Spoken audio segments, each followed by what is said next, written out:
Messieurs, dames, bien le bonjour, bien le bonsoir, j'espère que vous allez tous et tous bien, moi ça va plutôt super, et aujourd'hui ici pour vous faire une espèce de review, un peu comme je le fais avec le manga Rave Master, mais cette fois-ci, on va parler de Fairy Tail, mais pas du manga, on va parler de la série animée, ça va être découpé en deux vidéos, donc je traiterai aujourd'hui de l'épisode 1 à l'épisode 164. Alors pourquoi j'ai choisi 164? Pourquoi est-ce que j'ai pas choisi de faire par exemple de couper à l'épisode 175, hein, qui est le tout dernier de la première saison, hein, de la première partie de la série animée, de la série 2009, et puis après de faire une review sur la série 2014, donc l'épisode 176 à 277, puis de faire peut-être la saison finale. Je me suis dit que faire ça seulement en deux vidéos, où on fait la première moitié de la série, donc 164 c'est pile poil la moitié, hein, puisque la série fait 328 épisodes au total, 164 étant le chiffre entre les deux, hein, c'est la moitié de la série. Je me suis dit que ça serait sympa de faire ça que en deux vidéos plutôt qu'en trois,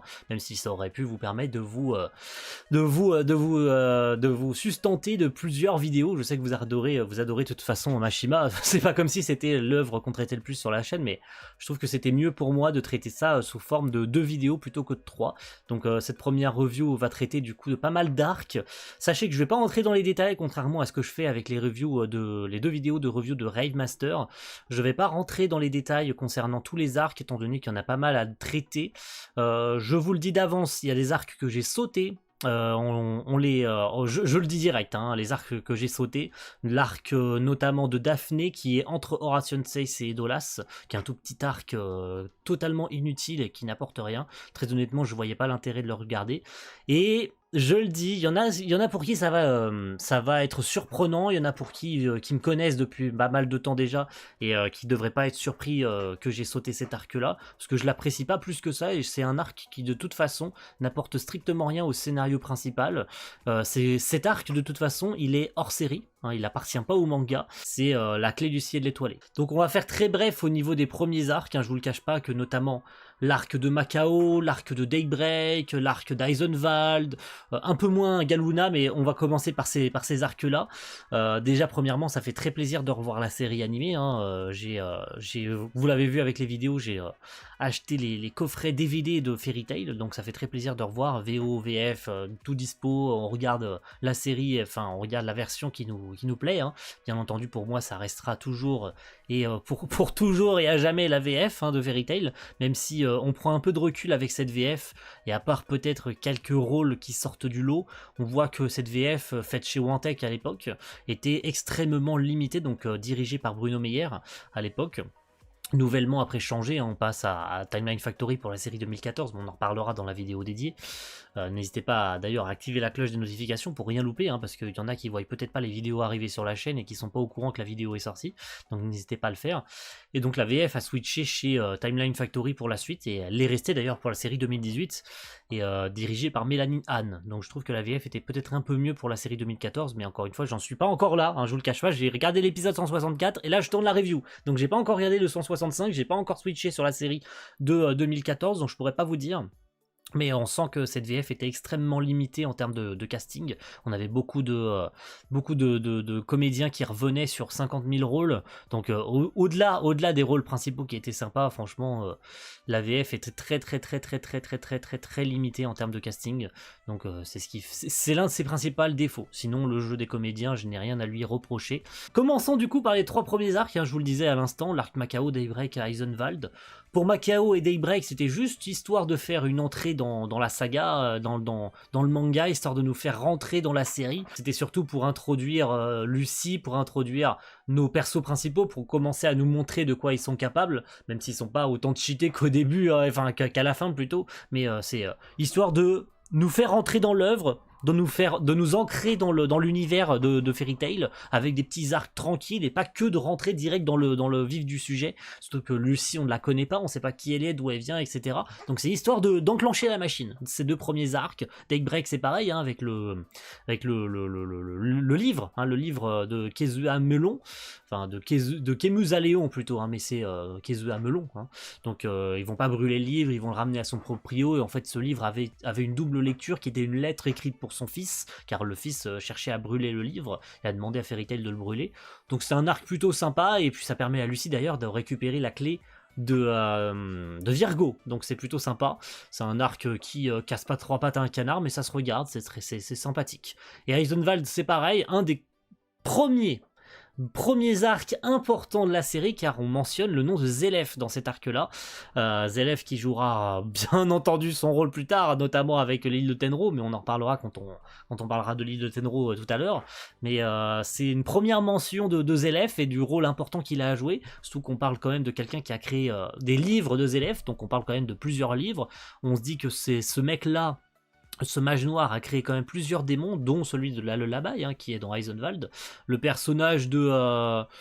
Enfin, les méchants d'Eisenwald d'ailleurs sont sympas, mais sans plus. Voilà, c'est des premiers ennemis un peu compliqués que la guilde a affrontés, notamment pour Natsu, qui combat l'autre là avec son vent. Là, j'ai plus le nom, tellement le personnage est insignifiant. Bon, il reviendra un petit peu plus tard dans la clé du ciel étoilé, il reviendra même dans Ration 6, il me semble. Alors, peut-être pas dans la clé du ciel, mais il reviendra dans Ration 6, il se fera péta par Natsu en 10 secondes chrono. Mais ce qui va commencer à être le plus intéressant au niveau des arcs, c'est surtout l'île de Galuna. Ah, l'île de Galuna, la première mission de rang S pour notre team, Natsu qui veut absolument prouver qu'il est capable de réaliser une mission de rang S. Première apparition de Luxus, Luxus, notre cher et tendre petit-fils du maître, de Makarov, qui se la pète plus haut que son cul, d'ailleurs, ça dit en passant, mais c'est une première apparition qui tend à nous faire comprendre que Luxus, ça risque d'être quelqu'un de plutôt compliqué à vivre, donc qui risque de nous en faire baver, qui risque d'en faire baver la guilde plutôt pour plus tard. Et c'est le cas d'ailleurs. Donc c'est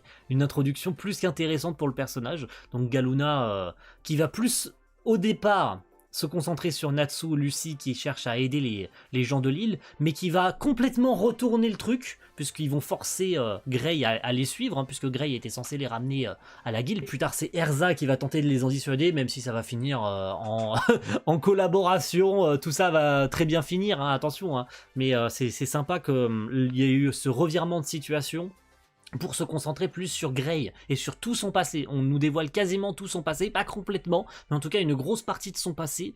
Quand il était enfant, on sait qu'il a été victime de Deliora, le démon du livre de Zélef, donc un démon de plus, en plus de la Lullaby, un démon de plus qui cherche à être réveillé par Léon, un ancien ami à lui, qui se sont entraînés avec le même maître, Houl, cette même Houl qui a enfermé Deliora dans la glace, Deliora qui a été transféré sur l'île de Galuna, donc tout va concerner Grey de près et de loin, dans tous les sens du terme, puisqu'il va chercher à arrêter Léon, qui depuis 10 ans cherche à surpasser Houl, et pour surpasser Houl, quel meilleur plan a-t-il que de décongeler Deliora pour tenter de lui péter la gueule.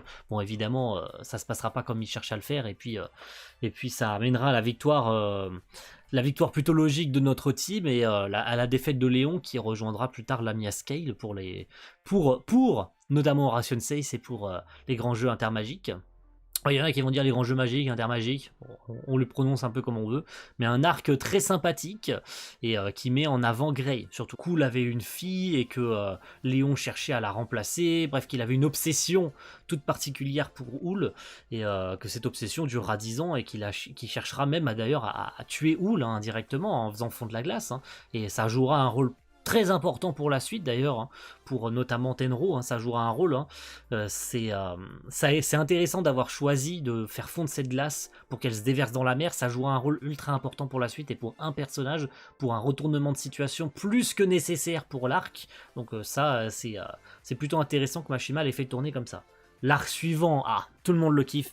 Tout le monde, absolument tout le monde, c'est Phantom Lord. Phantom Lord, introspection de Gajil, introspection d'un mage sacré avec José qui provoque Fairy Tail, même si c'est plus Gajil qui va détruire le QG, puisque nos amis étaient sur l'île de Galuna. Donc quand ils reviennent de l'île de Galuna, ils se rendent bien compte que c'est le bordel, et que Phantom Lord a en partie détruit la guilde, ça part en guerre, il provoque Phantom Lord, mais ça se retourne contre eux, puisque Makarov se fait défoncer par un des 4 éléments qui protège Phantom Lord, avec Juvia, je sais, ça parle à quelqu'un en particulier, ça Juvia évidemment, ça c'est clin d'œil gratuit, si jamais elle voit la vidéo, voilà, tout le monde sait de qui on parle bien sûr, mais c'est cool, première introspection de Juvia, combat contre Grey, dont elle tombe amoureux d'une manière plutôt drôle, je pensais qu'elle avait le coup de foudre, mais pas du tout, elle tombe amoureuse de lui au fur et à mesure du combat, et c'est C'est trop cool, franchement c'est trop cool que ça se passe de cette façon.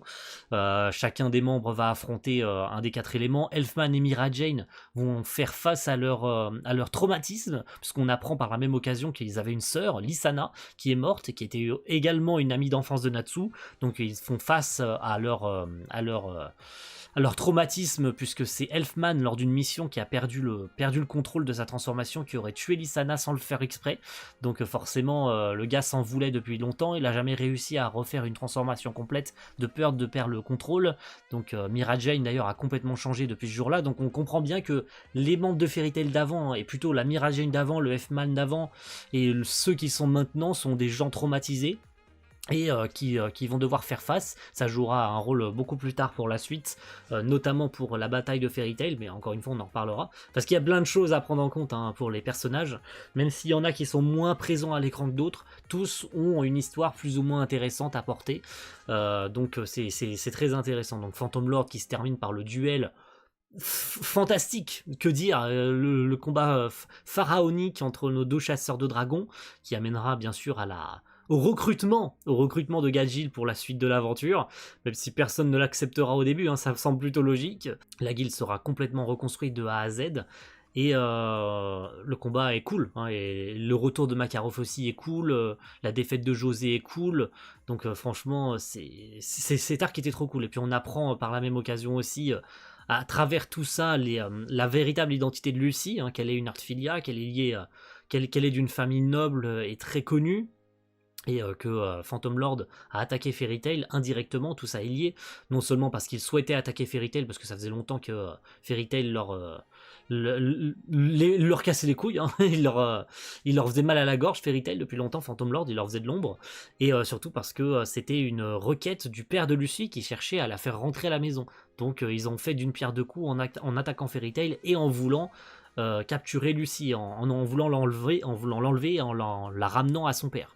Donc c'était une pierre deux coups, et c'est très cool que la guilde se soit complètement retournée en protégeant Lucy, quoi. Et quitte à se sacrifier, ils ont protégé une de leurs camarades, donc c'est un arc plutôt fort pour Lucy, pour Natsu, pour un peu tout le monde, quoi. Et l'arc suivant est encore plus intéressant pour Lucy, même si c'est un mini-arc, ça concerne Loki.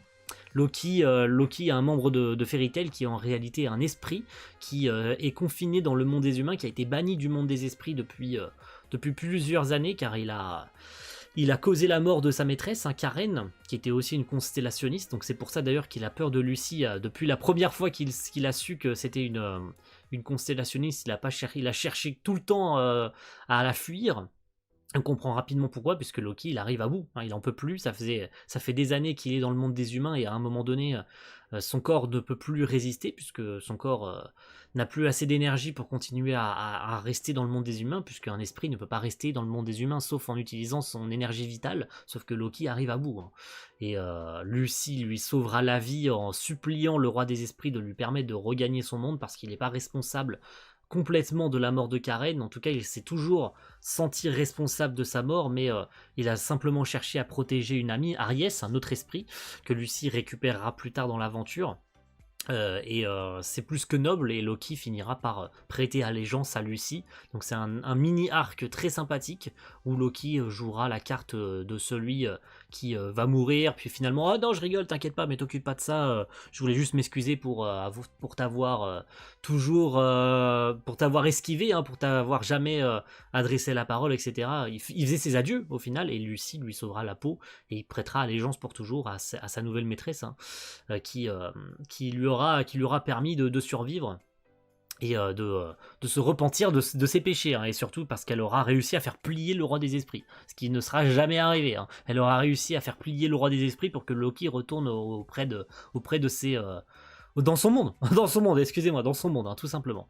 L'arc suivant, oh là là, oh là là là là là là là, Erza mis en avant. Erza est surtout un personnage, mais alors un personnage, oh là là là là. Messieurs dames, comment ne pas mentionner Djellal? Oh mon dieu, ce personnage. Mais maintenant que je revois Fairy Tail, mais à quel point ce personnage a la classe, à quel point ce personnage pète le cul à tout le monde, quoi. Il est oufissime, son chara-design est oufissime, sa voix en française, oh, sa voix en français, mais c'est d'une qualité, c'est d'une propreté, c'est d'une douceur, peu importe dans quelle situation ils se retrouvent, hein, que ce soit le Jelal de la Tour du Paradis, le Jelal d'Horation 6, le Jelal qu'ils retrouveront plus tard, le Miss Gun des Dolas, bref, ce gars a un flow monstrueux. Tout simplement, je le dis, je le dirai toujours, ce personnage a un flot de malade mental, et le fait de l'avoir eu en tant qu'antagoniste dans la Tour du Paradis, on apprend tout le passé d'Erza, en tout cas une grosse partie du passé d'Erza, même si hashtag arc final, mais ça on en parlera dans la seconde vidéo, voilà, j'en dirai pas plus, mais de savoir qu'elle a été prisonnière de la Tour du Paradis pendant 8 ans, qu'elle a été forcée de construire cette tour par des fanatiques qui cherchaient à ressusciter Zélef, que Jelal sera manipulé par Ultia et deviendra une espèce de taré mental qui exploitera tous ceux qui étaient à l'époque dans la tour, donc il aura exactement le même objectif que ces fanatiques, mais lui il traitera mieux les gens quand même, et Erza sera expulsée de la tour, elle sera considérée comme une renégate, une renégate par tous ses amis d'enfance qui seront restés dans la Tour du Paradis, donc elle vivra, on va pas dire des jours heureux, hein, certes, hein, puisqu'elle pensera à tous les jours de sa vie pendant 8 ans à tous ses amis qui sont restés à la Tour du Paradis, et à Jelal qui a changé du tout au tout, Jelal qui lui aura donné son nom de famille, qui aura pour la première fois dit que ses cheveux n'étaient pas étranges. Il est la source de toute la force d'Erza, et de tout l'amour qu'elle porte à Fairy Tail aussi, hein, parce qu'elle trouvera en Fairy Tail une seconde famille, mais elle n'aura jamais cessé de penser à Jelal tout au long de ses 8 ans, et la bataille qui en amènera et qui en résultera dans la Tour du Paradis est pharaonique, même si c'est pas Erza qui sera le principal, qui sera pas le centre de cet arc, puisque c'est Natsu qui affrontera avec sa première transfo en Dragon Force. Oh là, messieurs, dames, la première transformation en Dragon Force, elle est mythique. Il mange quand même l'Etherion, donc un concentré pur de magie.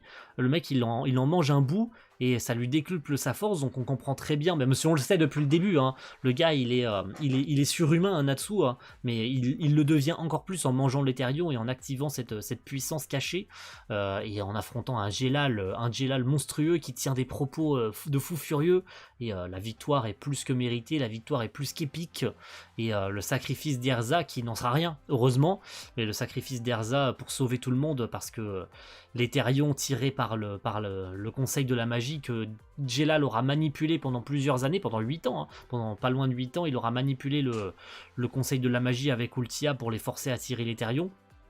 Tout ça s'effondrera et voudra être arrêté par Erza, et de par son sacrifice en fusionnant avec l'Etherion, elle souhaitera empêcher l'explosion de ce dernier, mais Natsu la sauvera, et tout finira très bien au final. Donc j'ai envie de dire, c'est un mal pour un bien que tout se soit fini. Les amis d'Erza ont été conscients qu'ils ont été manipulés par Jelal pendant tout ce temps. Un de leurs amis, Simon, mourra en voulant protéger Erza.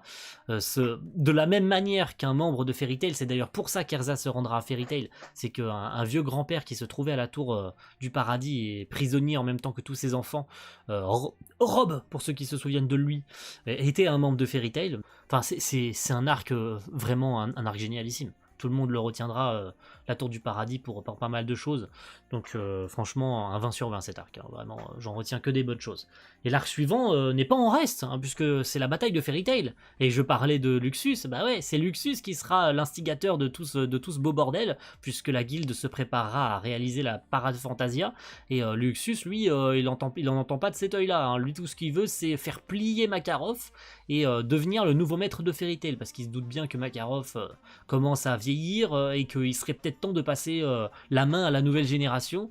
Donc on a le retour de l'unité Raijin, les trois compatriotes, les trois comparses, les trois, comment on pourrait appeler ça, les trois toutous de Luxus, hein, avec Fried, Bigstro et Evergreen, hein, qui sont des persos qui ont été étrangement introduits comme des mages assez forts, voire plus forts que la moyenne. On va pas dire aussi fort que Luxus, hein, mais quand même comme la team, aussi, genre Evergreen aussi forte qu'Erza ou autre, quoi. Et au final, il s'avérera que dans les arcs suivants, ils sont pas si forts que ça, quoi. Ils sont forts, mais je veux dire, Alors peut-être est-ce qu'on a trop surestimé leur force? Est-ce que Mashima a trop forcé avec eux en mode vous avez vu comment ils sont forts et puis finalement dans les arcs suivants ils sont pas si forts que ça, ils sont pétas à chaque fois. Donc je sais pas qu'est-ce que Mashima a cherché à faire avec eux, mais ils sont pas aussi forts qu'on pourrait le penser. Luxus dans sa folie totale avec cette bataille de Fairy Tail, il empêche d'ailleurs Natsu, Gajil et ceux qui auraient apparemment plus de 100 ans à se battre, ou plus de 90 ans, donc Makarov ne peut pas se battre, puisque Makarov a plus de 80 ans, pardon, plus de 80 ans, donc Makarov ne peut pas se battre, Natsu aussi, visiblement, donc on entretient un mystère particulier avec ça, bon ils se feront libérer par la suite, mais on entretient un mystère particulier avec ça, puisqu'ils peuvent pas franchir la barrière. Et ça c'est étrange, hein, c'est forcément étrange. Natsu n'est pas censé avoir plus de 80 ans, donc pourquoi est-ce qu'il n'a pas pu transvaser la barrière? Pareil pour Gajil, hein, ça sera exactement la même chose. Donc forcément ça sera des questionnements à garder pour plus tard. Mais la bataille que s'efforcent de mener tous les membres, ils se frappent les uns contre les autres. Hein. C'est la bataille de Fairy Tail, c'est vraiment tous les membres les uns contre les autres, et le dernier pourra affronter Luxus. Donc ils cherchent évidemment à tous à arrêter cette folie, mais ça amène à des duels incessants contre chacun des membres. Ça se terminera par la victoire de Natsu qui étrangement fera le poids face à Luxus. Bon, un peu bullshit d'ailleurs, hein, la victoire de Natsu, hein, disons-le. Hein. Il n'y avait aucune raison que Natsu réussisse à battre Luxus, alors que même avec Gajil à ses côtés, c'est pas logique qu'il ait réussi à le battre, mais cherchez pas à comprendre, il a réussi à le battre et c'est le principal, quoi. Luxus change radicalement de comportement suite à ça. Et il se fait évidemment bannir, hein, il se fait bannir de la guilde de façon indéfinie, hein, pour une durée indéterminée. Bon, il reviendra plus tard, attention, hein, notamment pour pour les arcs suivants, même si l'arc suivant, il est trop cool. Puis la Fantasia, El Famoso moment du même si tu es loin de moi et que je ne suis pas à tes côtés, je te protégerai toujours, avec les El Famoso signes de Fairy Tail.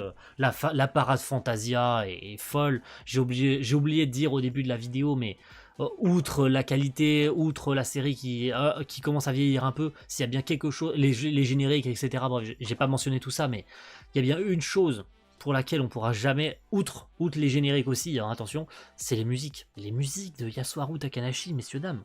C'est masterclass, ça suffit pas, c'est une œuvre d'art. Il faut encadrer ça dans un musée. Les musiques de Fairy Tail, ce sont des œuvres d'art.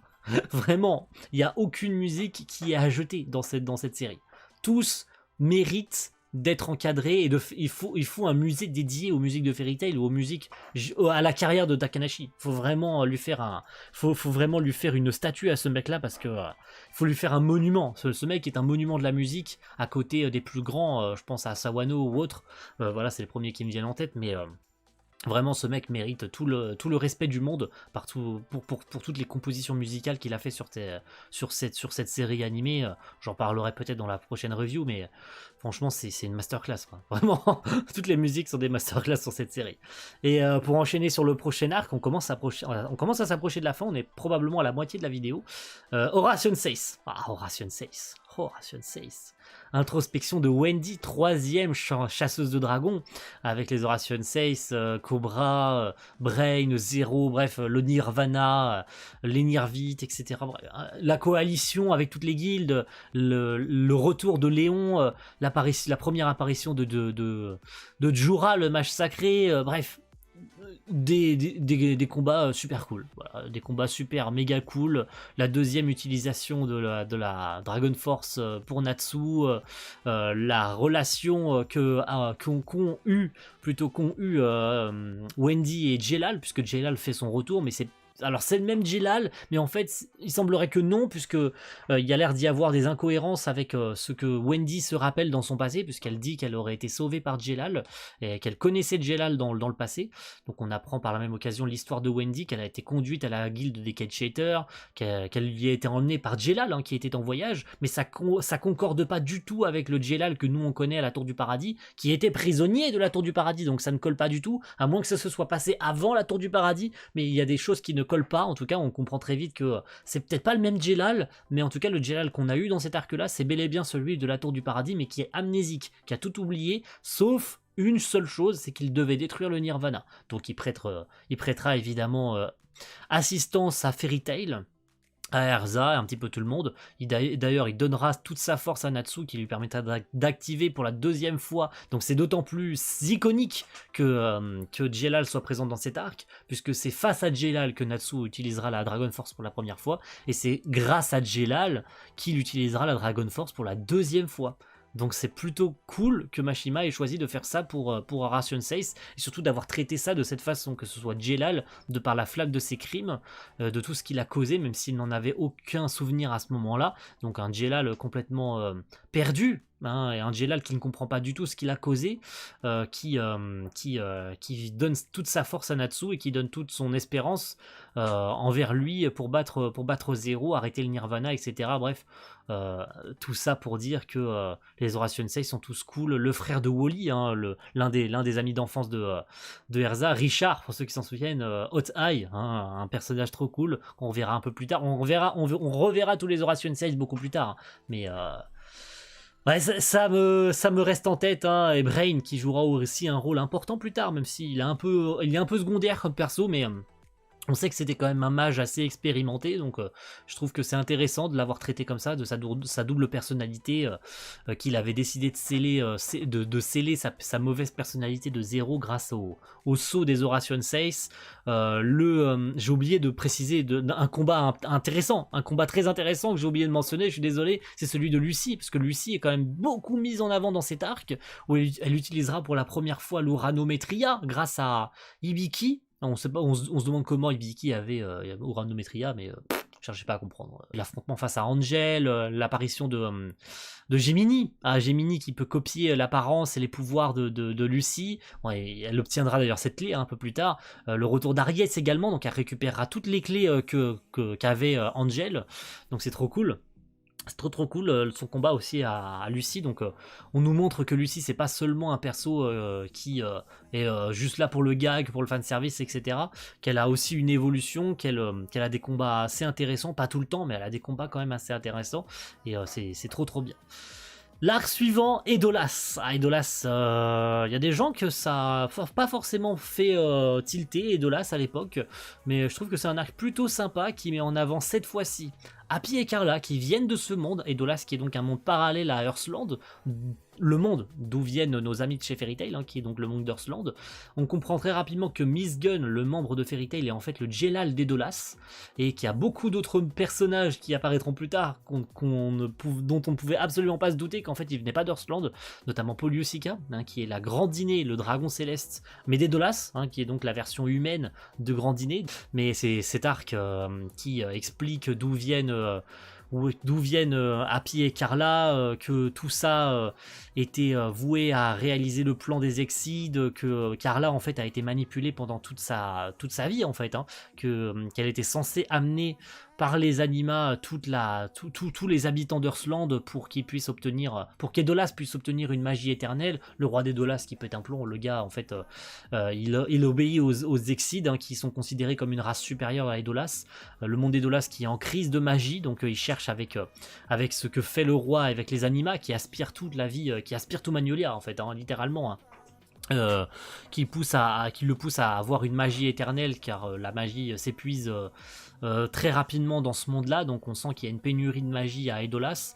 On rencontre les alter ego de tous les membres de Fairy Tail, c'est trop cool, une Lucy différente, un Grey différent, une Jubia différente, et on revoit Lisana. Oui, l'affrontement plutôt entre leurs homologues, je pense à Sugar Boy, enfin leurs homologues, entre les chevaliers du royaume, hein, d'Edolas, le roi aussi avec son droma anime, hein, son espèce de robot géant qui ressemble à un dragon, avec Natsu, Gajil et Wendy. Ce combat est épique, hein, la case du manga était épique, et je trouve que celle de l'animé, enfin plutôt le rendu qu'a fait l'animé était trop cool.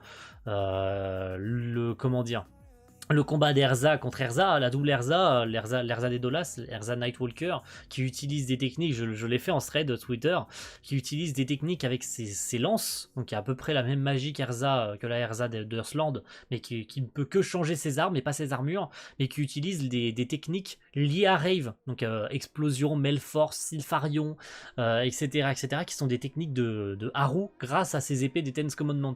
Donc c'est trop cool que l'œuvre ait fait des références à ça, même beaucoup plus tard d'ailleurs, hein, dans Tenro, qui est l'arc d'après, qui fera une autre référence à Rave, mais tout au long on sent que Mashima a bien fait des références à Rave et c'est trop cool.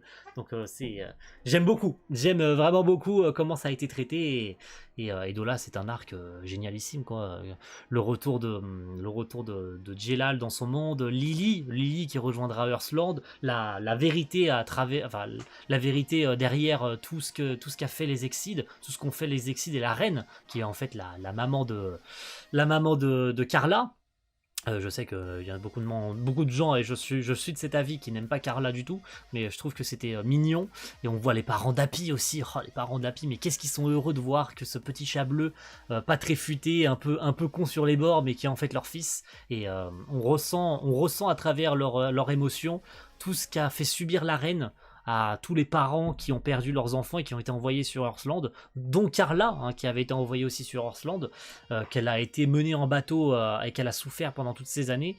Elle pensait qu'elle avait fait quelque chose de mal en emmenant Natsu et Wendy au royaume des Dolas pour qu'ils puissent être transformés et pour que leur énergie puisse être aspirée, pour que tout soit conforme au plan du roi et que tout ait été mis en place par la reine, qu'elle lui ait implanté ses souvenirs puisqu'elle est capable d'utiliser la même faculté que la reine, elle est capable de voir le futur, elle a des prémonitions.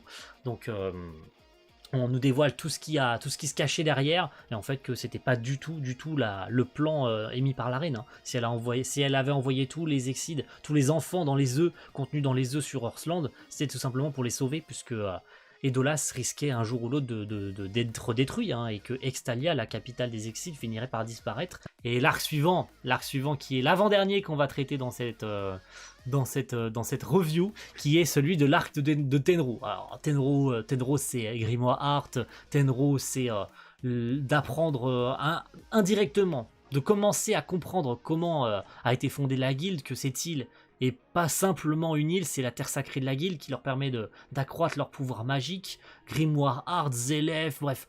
C'est un arc Acnologia, enfin bref, c'est un arc de fou furieux quoi. Hades qui est en réalité Precht, le maître de Grimoire Arts, qui est en fait derrière tout ça et en fait l'ancien deuxième maître de Fairy Tail qui cherchait à réveiller Zélef parce qu'il savait que Zélef était sur l'île de Tenro pendant tout ce temps. On apprend qu'il y a un lien étroit avec la fondatrice de Fairy Tail, Mavis Vermilion, qui a évidemment, sans oublier de parler de l'examen au passage de rang S, qui est trop cool. Donc franchement, qu'est-ce qu'il y a à dire, le combat contre les chevaliers du purgatoire est fou, c'est un truc de fou furieux, hein. Erza contre Azuma et un combat épique, hein, puisqu'elle porte sur elle la responsabilité de sauver tout le monde, puisque l'arbre de Tenro sera couché. On apprendra les véritables intentions d'Ultia, qui cherche en fait à récupérer les élèves pour elle toute seule. Hein. Y a l'histoire liée à Meeldi aussi, hein, qui reviendra plus tard avec Jelal et Crime Sorcière, un personnage plutôt sympa, hein, qui entretiendra une excellente relation avec Juvia, donc c'est trop cool. Et puis